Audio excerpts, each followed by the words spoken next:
నిర్వహణలో 10వ తరగతి పరీక్ష పత్రం లీకేజీపై బీఆర్ఎస్ రాష్ట్ర నాయకుడు డాక్టర్ ఆర్ఎస్ ప్రవీణ్ కుమార్ తీవ్రంగా స్పందించారు. కాగజ్ నగర్లో జరిగిన ప్రెస్ మీట్లో ఆయన మాట్లాడుతూ పరీక్షల నిర్వహణలో ప్రభుత్వ వైఫల్యం స్పష్టంగా కనిపిస్తుందని విమర్శించారు. పరీక్షల నిర్వహణలో పూర్తిగా వైఫల్యం, పరీక్ష కేంద్రాలు, భద్రత వ్యవస్థ పూర్తిగా విఫలమైందని ప్రవీణ్ కుమార్ అన్నారు.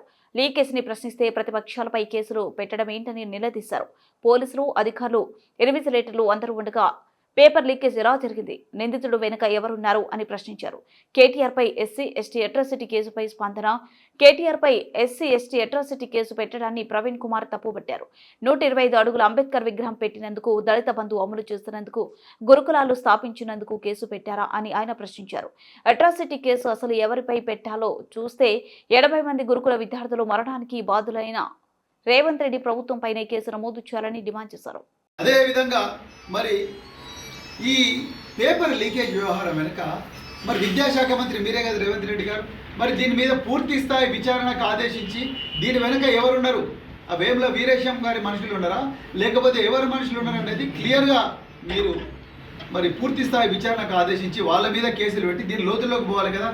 అది చేయకుండా మీరు ఏమీ సంబంధం లేని ప్రజల ప్రయోజనాలను రక్షించడం కోసం పోరాడుతున్న కేటీఆర్ గారి మీద కేసులు పెట్టారు. కేటీఆర్ గారికి ఎట్లా తెలుస్తుందండి వారి కులం, లేకపోతే ఆ దిలీప్ కొనతంకి ఎట్లా తెలుస్తుంది వాళ్ళ కులం, లేకపోతే ఆ మన్నె క్రిషాంక్ డాక్టర్ మన్నె క్రిషాంక్ వాళ్ళ కులం ఎట్లా తెలుస్తుంది?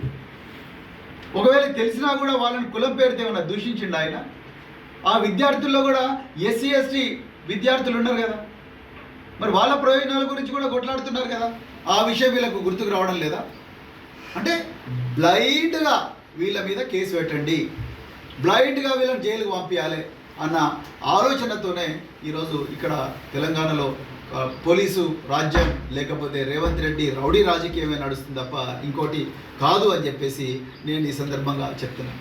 ఇలా మరి కేటీఆర్ గారు చేసిన తప్పేంది? అసెంబ్లీ వేదికగా ఈరోజు తెలంగాణ ప్రభుత్వం కమిషన్ల సర్కారు నడిపిస్తూ ఉన్నదని అడగడం తప్ప, లగచర్ల రైతుల గురించి పోరాడడం తప్ప, లేకపోతే ఎస్సీ విద్యార్థులకు స్టడీ సర్కిల్స్లో అన్యాయం జరుగుతున్న విషయాన్ని గురించి మాట్లాడడం తప్ప, గురుకులాల్లో ఇప్పటి వరకు ఎస్సీ గురుకులాలు ఎస్టీ గురుకులాల్లో 84 మంది విద్యార్థులు చనిపోయారు. వాళ్ళ ప్రాణాలను కాపాడడం కోసం మాట్లాడడం తప్ప,